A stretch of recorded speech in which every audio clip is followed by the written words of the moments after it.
Greg Miller embrassa sa femme Sarah en lui disant au revoir alors qu'elle partait pour le travail. Après 15 ans de mariage, il avait fini par mépriser la voix fausse et enjouée qu'elle utilisait dans sa carrière immobilière. « Passe une excellente journée, chérie », lança Sarah d'un ton sucré. Greg força un sourire et agita la main, remarquant un étrange sourire en coin sur le visage de Sarah en partant. Arrivé au bureau à 7h45, la journée de Greg commençait normalement. Il salua ses collègues et s'installa à son bureau, s'attaquant à la pile habituelle de rapports et d'emails. Vers 8h30, il se dirigea vers les toilettes pour une petite pause. Alors qu'il était debout devant l'urinoir, une douleur soudaine et brûlante déchira son corps.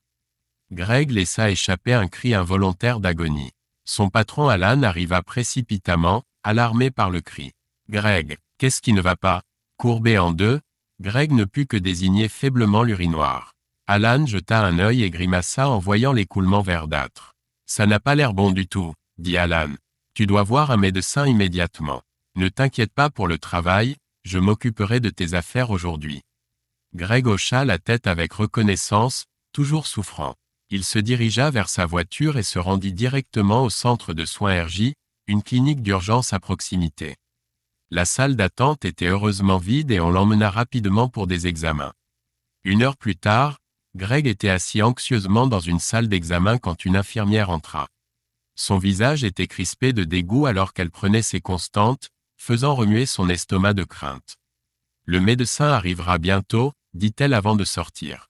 Quelques minutes plus tard, un homme plus âgé en blouse blanche entra. « Monsieur Miller, je suis le docteur Smith, » dit-il en s'asseyant en face de Greg. « J'ai bien peur d'avoir de mauvaises nouvelles. Vos examens révèlent un cas sévère de maladie sexuellement transmissible. » Greg le regarda, choqué. « Mais, comment est-ce possible ?» Le docteur Smith soupira. « Je vais vous prescrire des antibiotiques puissants, mais vous devrez vous abstenir d'activité sexuelle pendant au moins 1 semaine après le traitement. Si les symptômes persistent, consultez votre médecin habituel. » Il marqua une pause. « Je déteste vous demander cela, mais j'ai besoin de connaître vos partenaires sexuels récents à des fins de traçage des contacts. »« Juste un, » dit Greg doucement. « Ma femme. » L'expression du médecin s'adoucit légèrement. « Je comprends. Eh bien, elle devra être testée et traitée également, même si elle est asymptomatique. Une gonorrhée non traitée peut entraîner des complications graves. » Greg hocha la tête machinalement alors que le docteur Smith rédigeait des ordonnances et des instructions de suivi. Son esprit était bouleversé en quittant la clinique. Comment Sarah aurait-elle pu lui transmettre une MST? Les implications étaient énormes. Il appela son patron pour expliquer la situation. « Je suis désolé d'apprendre cela, Greg, » dit Alan. « Prends tout le temps dont tu as besoin. J'ai pris en charge ton travail. » Le prochain appel de Greg fut à ses parents. Son père répondit joyeusement. « Salut, mon fils. Ne devrais-tu pas être au travail? Papa, j'ai un problème. J'ai besoin de vous parler, toi et maman. Puis-je venir? Bien sûr. On va préparer du café. » Greg et sa sœur Denise avaient grandi dans un foyer aimant mais strictement religieux. Leurs parents leur avaient inculqué de fortes valeurs morales, incluant l'abstinence avant le mariage. Greg avait pris ces enseignements à cœur, restant vierge jusqu'à sa nuit de noces avec Sarah à l'âge de 23 ans. Sarah avait été patiente avec son inexpérience, lui apprenant comment la satisfaire au lit. Leur vie intime avait été satisfaisante, même si pas follement passionnée. Dans l'année qui avait suivi leur mariage, ils avaient accueilli leur première fille, Lisa. Ginger avait suivi 14 mois plus tard. Après cela, Sarah s'était fait ligaturer les trompes, satisfaite de leur famille de 4 personnes. Alors que la carrière immobilière de Sarah décollait, Greg avait pris en charge la plupart des tâches liées à l'éducation des enfants. Cela ne le dérangeait pas, il adorait être là pour ses filles en grandissant. Lisa avait développé une passion pour la musique tandis que Ginger excellait dans les sports. Mais avec le temps, les engagements professionnels de Sarah l'éloignaient de plus en plus souvent de la maison. Les voyages d'affaires et les séminaires étaient devenus la norme. Greg commençait à se sentir comme un parent célibataire. Il se gara dans l'allée de ses parents, se préparant mentalement à la conversation difficile à venir. Son père l'accueillit à la porte avec une étreinte chaleureuse. « Rentrez, mon fils, » dit-il. « Ta mère a préparé le café. » Greg embrassa sa mère dans la cuisine avant qu'ils ne s'installent tous à la table de la salle à manger. Après avoir dit la grâce, son père fixa Greg d'un regard préoccupé. « Qu'est-ce qui te tracasse, Greg ?» Greg prit une grande inspiration. « Je viens juste du médecin. J'ai la gonorrhée. » Ses parents échangèrent des regards choqués. « Oh mon Dieu !» murmura sa mère. Le visage de son père était grave. « As-tu été infidèle à Sarah ?»« Non, papa, jamais. Sarah a été ma seule partenaire, toujours. » Son père hocha la tête, le croyant. « Je vois. Alors que se passe-t-il maintenant ?» Les épaules de Greg s'affaissèrent. « Je pense que le divorce est ma seule option à ce stade. » Sa mère s'inquiéta des répercussions sur Lisa et Ginger. Greg la rassura en disant que les filles comprendraient éventuellement. Son père hocha la tête pensivement. « Eh bien, l'adultère est certainement un motif biblique de divorce. Laisse-moi appeler Emma Hawkins, c'est une avocate en droit de la famille de l'Église. Elle pourra te conseiller sur les prochaines étapes. » Greg ressentit un soulagement alors que son père passait l'appel, reconnaissant pour le soutien indéfectible de ses parents. En quelques minutes, il avait un rendez-vous avec Emma cet après-midi. « Apporte tes relevés financiers et déclarations de revenus des dernières années, » conseilla son père. « Emma aura besoin de tout examiner. »« Merci, papa, je vais rentrer à la maison et rassembler tout ça maintenant. » Sa mère le serra fort dans ses bras avant qu'il ne parte. « Nous sommes là pour toi, mon chéri. Tout cela se résoudra dans le plan de Dieu. » En rentrant chez lui, le choc initial de Greg laissait place à la colère. Comment Sarah avait-elle pu le trahir ainsi après 15 ans de mariage? Il n'avait été que loyal et dévoué envers elle et leur famille. À la maison, Greg fouilla dans leur dossier, cherchant les documents dont Emma aurait besoin. Il réalisa qu'il y a environ 8 ans, Sarah avait insisté pour déposer des déclarations de revenus séparées. Maintenant, il comprenait pourquoi. Ces formulaires révélaient des primes et des commissions substantielles dont il n'avait jamais rien su. Des fouilles supplémentaires ont révélé un compte bancaire caché avec près d'1 million de dollars mis de côté. Était-ce sa stratégie de sortie depuis le début? Son téléphone a vibré avec un message de Sarah, « Je travaille tard ce soir. » Ne m'attends pas. La mâchoire de Greg se contracta alors qu'il tapait un bref « OK ». Il rassembla les documents et se dirigea vers le bureau d'Emma. La réceptionniste, une blonde éblouissante, l'accueillit chaleureusement. « J'ai un rendez-vous à 12h30 avec Emma Hawkins, » dit Greg.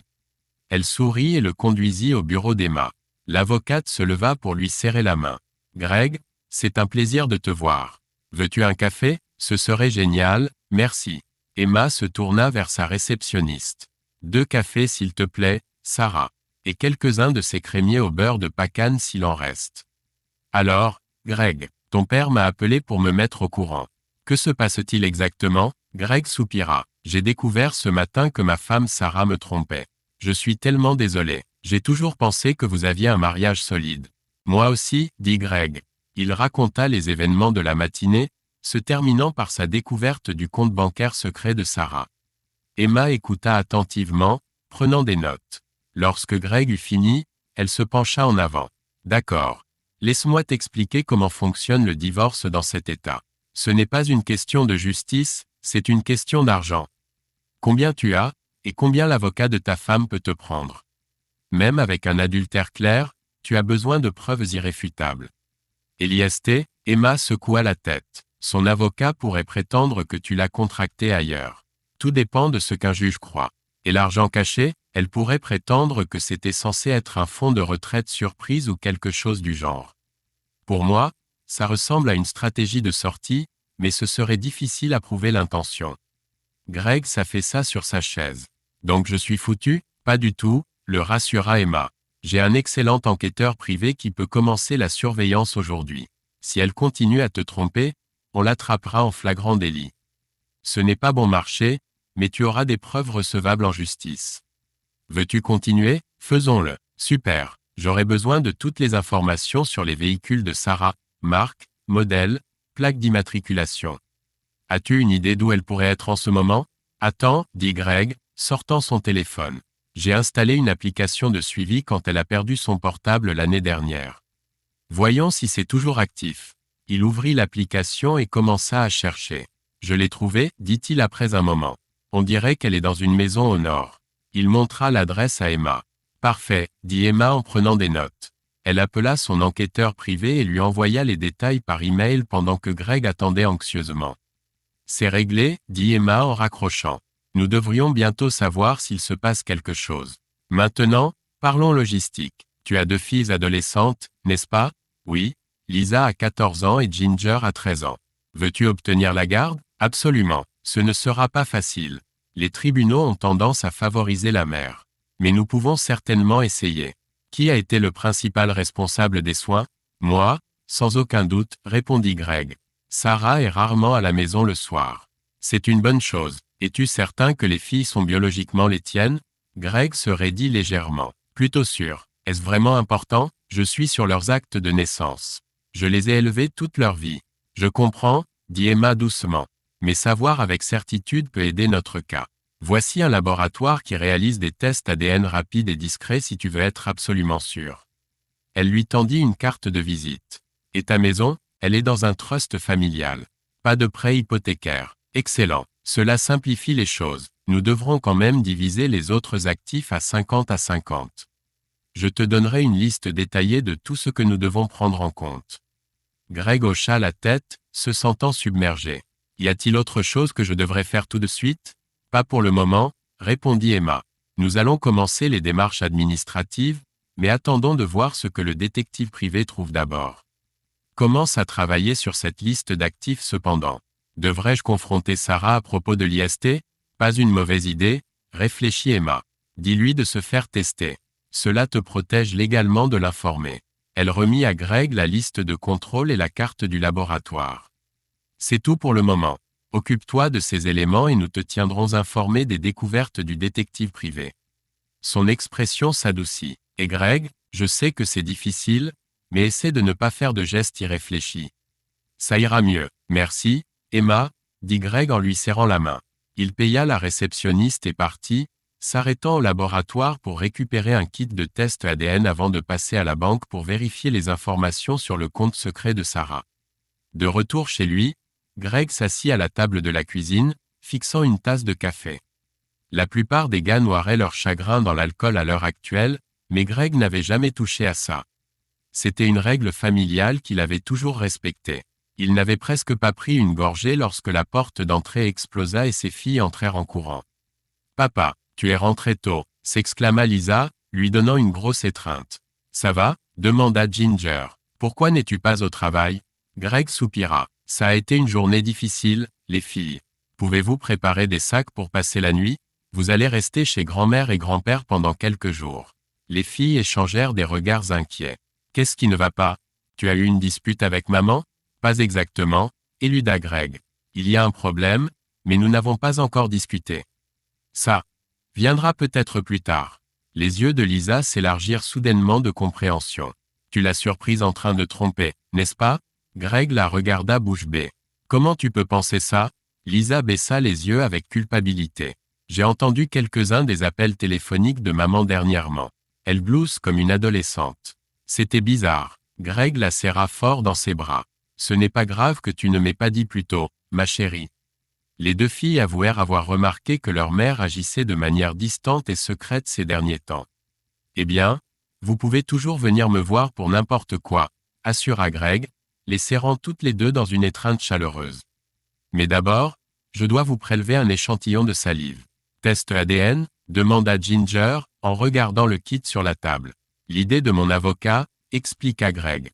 Tu ne penses pas qu'on est vraiment tes filles? La voix de Lisa tremblait. Bien sûr que si, mais nous devons être sûrs à 100% pour des raisons légales.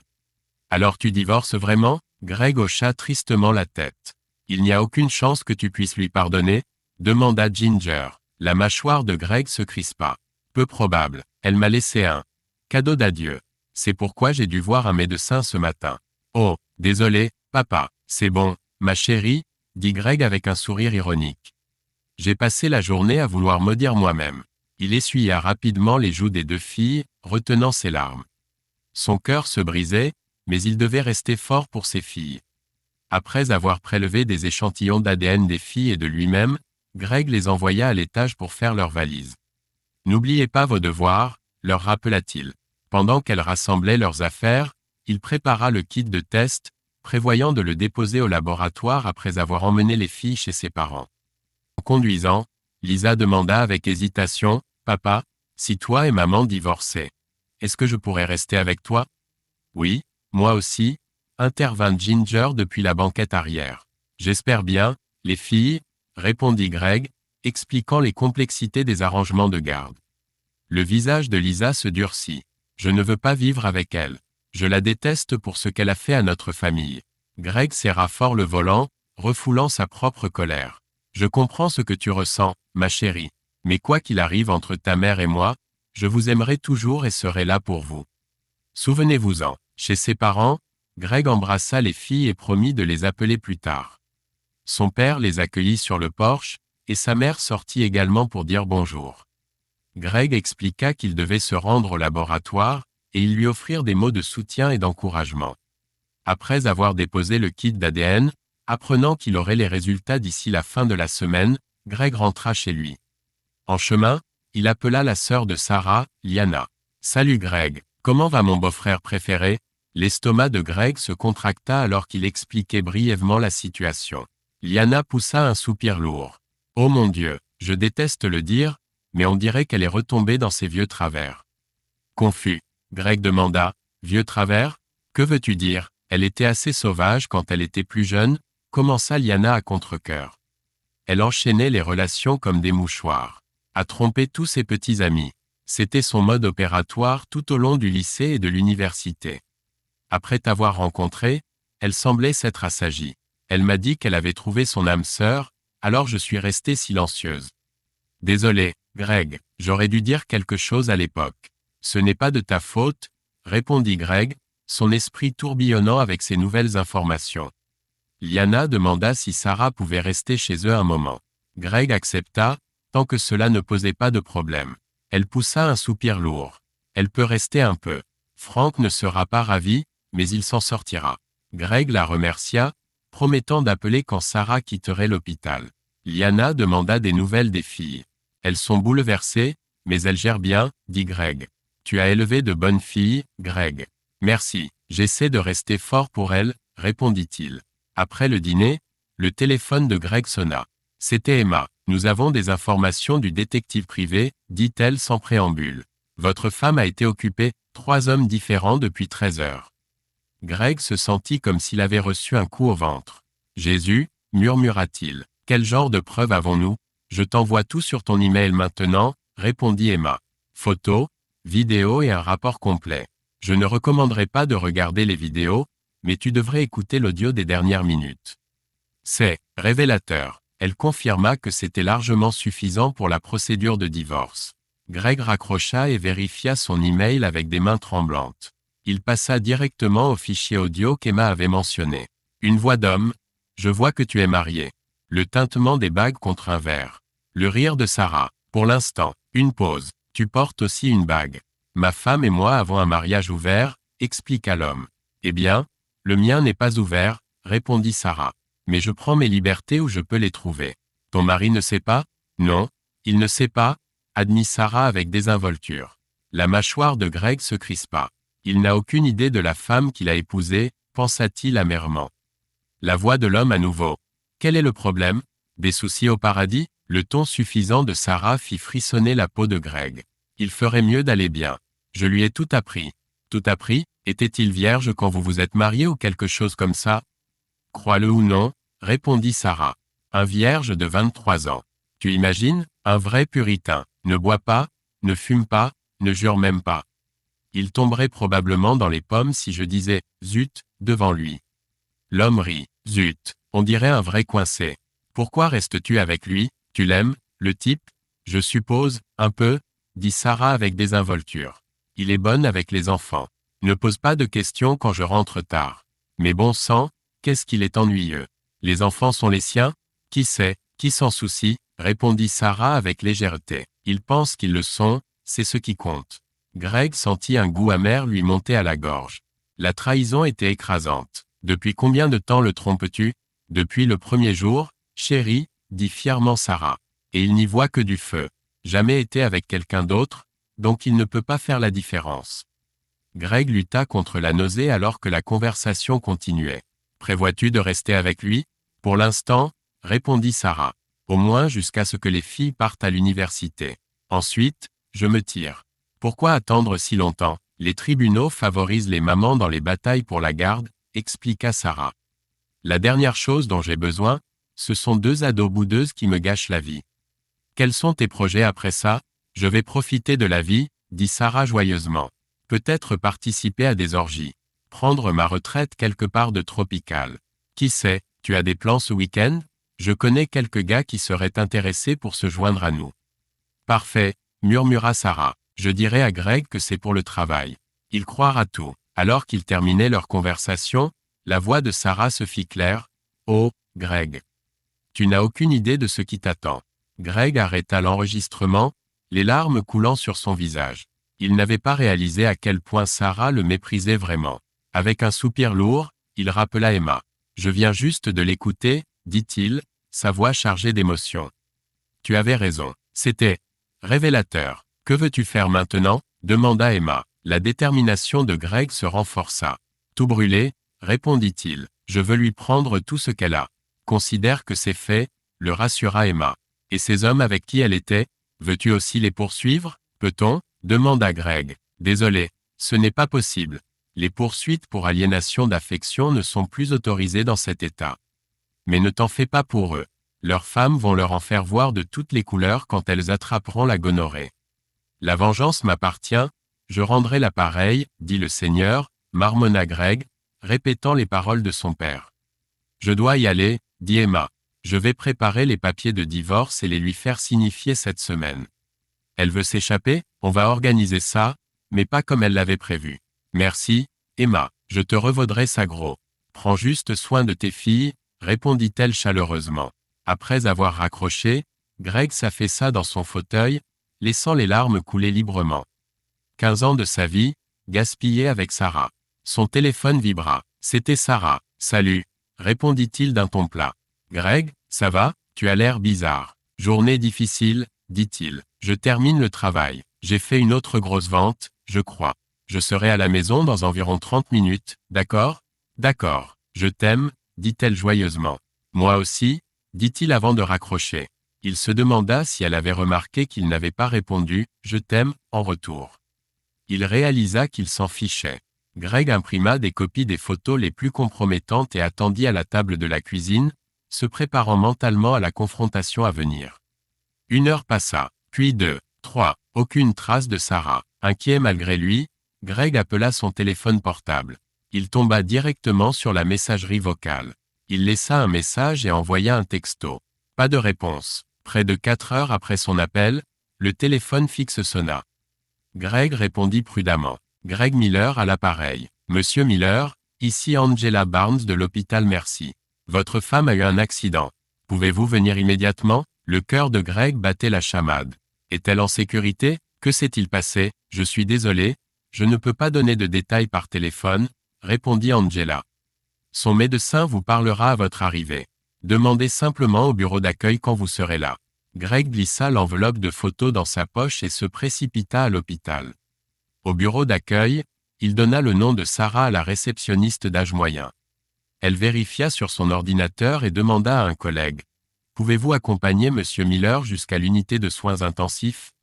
En montant, un policier s'approcha de lui. « Monsieur Miller, je suis l'officier Simpson. J'ai répondu à l'accident de votre femme. Que s'est-il passé? Un conducteur ivre a brûlé un feu rouge et l'a percuté de plein fouet, expliqua l'officier Simpson. Je suis désolé. Il tendit une carte à Greg. Appelez si vous avez besoin de quelque chose. Avant que Greg ne puisse poser plus de questions, un médecin s'approcha. Greg Miller, je suis le docteur Blake. Comment va ma femme? Elle a de multiples fractures, des blessures internes et un traumatisme crânien sévère. Nous l'avons placée dans un coma artificiel pour réduire le gonflement du cerveau, marqua-t-il une pause. Il y a plus. Saviez-vous pour sa gonorrhée? Je viens de l'apprendre ce matin. Êtes-vous en train de vous faire soigner? Greg hocha la tête. Bien, mais il y a une possibilité qu'elle soit également séropositive au VIH. Nous faisons des tests maintenant. Vous avez été testé? Pas encore, répondit Greg. Vous devez voir votre médecin dès que possible pour les tests, conseilla le docteur Blake. Si vous êtes positif, Avec le bon traitement et des pratiques sûres, vous pouvez quand même mener une vie relativement normale. Greg hocha la tête, abasourdi. Combien de temps restera-t-elle ici? Difficile à dire pour le moment. Ça pourrait être des semaines, voire plus longtemps. Le docteur Blake l'accompagna jusqu'à la chambre de Sarah. Le souffle de Greg se coupa en la voyant. Elle était couverte de bandages, une jambe plâtrée jusqu'à la hanche. Son visage était meurtri et enflé, avec plusieurs coupures suturées. Elle ressemblait à une survivante de guerre. Greg fit une prière silencieuse, puis retira lentement son alliance. Il la plaça dans une enveloppe avec les photos compromettantes, écrivant le nom de Sarah dessus. « Infirmière » appela-t-il doucement. « Pouvez-vous vous assurer qu'elle reçoive ceci quand elle se réveillera ?»« Bien sûr » répondit l'infirmière. « Posez-le simplement là sur le plateau. » Greg jeta un dernier regard à Sarah. Malgré sa colère, la voir dans cet état lui faisait toujours mal. Il retira soigneusement ses bagues, les mettant dans sa poche. « Adieu, Sarah » murmura-t-il. Sur le chemin du retour, Greg appela Liana pour la tenir informée. Elle fut choquée par la nouvelle. À la maison, épuisé, il s'effondra sur son lit. Au cours des 2 semaines suivantes, Greg trouva un appartement au rez-de-chaussée avec 2 chambres et un garage pour Sarah, payant le dépôt et les 2 premiers mois de loyer avec sa part de leur compte. Les filles de Liana aidèrent à emballer les affaires de Sarah, y compris leur album de mariage. Ils déménagèrent tout dans le nouvel endroit. Les résultats ADN confirmèrent que les 2 filles étaient bel et bien les enfants biologiques de Greg. Un sourire se dessina sur son visage pour la première fois depuis des jours. L'expert en assurance était étonné que Sarah ait survécu à l'accident. Comme la voiture et la police étaient à son nom, elle recevrait le chèque de règlement. 2 semaines après l'accident, Greg reçut le feu vert de son médecin. La douleur physique diminuait, mais il savait que les blessures émotionnelles mettraient beaucoup plus de temps à guérir. Il informa Alan qu'il allait reprendre le travail, ce qui ravit son patron. Cet après-midi-là, l'hôpital appela, Sarah s'était réveillée de son coma artificiel. Greg déposa Lisa et Ginger chez ses parents, expliquant où il allait. Puis il prit une grande inspiration et se dirigea vers l'hôpital. En s'approchant de la chambre de Sarah, il vit Liana parler au médecin près du poste des infirmières. Un homme en veste marron tenant une enveloppe en manille se tenait à proximité clairement l'huissier. Greg s'approcha du médecin. « Comment va-t-elle ? Elle est consciente et ses signes vitaux sont stables, » répondit le médecin. « Les antibiotiques ont éliminé l'infection. Nous la surveillons simplement maintenant. » Greg et Liana entrèrent ensemble dans la chambre, l'huissier les suivant discrètement. Sarah leva les yeux, remarquant l'enveloppe ouverte que Greg avait laissée plus tôt sur sa table de chevet. « Salut, Greg. »« Liana » dit-elle. « Sarah » répondit Greg froidement. Liana resta silencieuse. « Je suppose que vous avez tous découvert » dit Sarah en désignant l'enveloppe. « Oui » confirma Greg. « Comment as-tu su ? Tu m'as transmis ta maladie. »« Et oui, je t'ai suivi après ça. J'ai des preuves, photos, vidéos, enregistrements. Bien assez pour prouver l'infidélité. » Greg fit un signe de tête au huissier, qui s'avança. « Êtes-vous Sarah Miller » demanda-t-il formellement. « Oui. » Il lui remit l'enveloppe, prit une photo avec son téléphone, et dit « Vous êtes assigné » avant de quitter la pièce.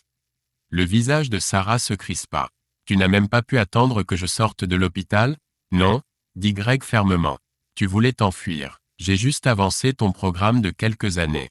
Les filles sont au courant ? Oui, elles ne te portent pas dans leur cœur en ce moment. C'est pourquoi elles ne sont pas là. Et ne t'inquiète pas d'être encombré avec elles. Je demande la garde exclusive, avec des visites libres si elles veulent te voir. Mais pour l'instant, elles ne veulent rien avoir à faire avec toi. Je ne leur en veux pas le moins du monde. Et je suppose que tu me détestes aussi, dit-elle. Combien de temps vais-je rester ici ? Le médecin veut te garder encore 1 semaine au moins, répondit Greg. Où irai-je quand je sortirai ? J'ai loué un appartement pour toi, expliqua Greg. Sarah jeta un regard à sa sœur aînée. Greg continua. Toutes tes affaires ont été déménagées, les services sont à ton nom. Il lui remit une enveloppe. Voici ta part de nos comptes communs, moins le dépôt et les 2 premiers mois de loyer. Ta voiture a été détruite, mais tu recevras un chèque d'assurance pour ça. Elle hocha la tête, prenant l'enveloppe avec des mains tremblantes. Oh, et je sais pour ton fonds d'évasion, ajouta Greg. Mon avocate a gelé le compte. Signe les papiers du divorce, et elle le débloquera. Moi ma part, Bien sûr. Un choc se peignit sur le visage de Sarah. Je te combattrai pour ça. Ce serait imprudent, avertit Greg. À moins que tu ne veuilles que toutes ces preuves soient rendues publiques. C'est assez explicite. Fais examiner les papiers par ton avocat. Signe-les, et nous pourrons mettre fin rapidement à ce simulacre de mariage.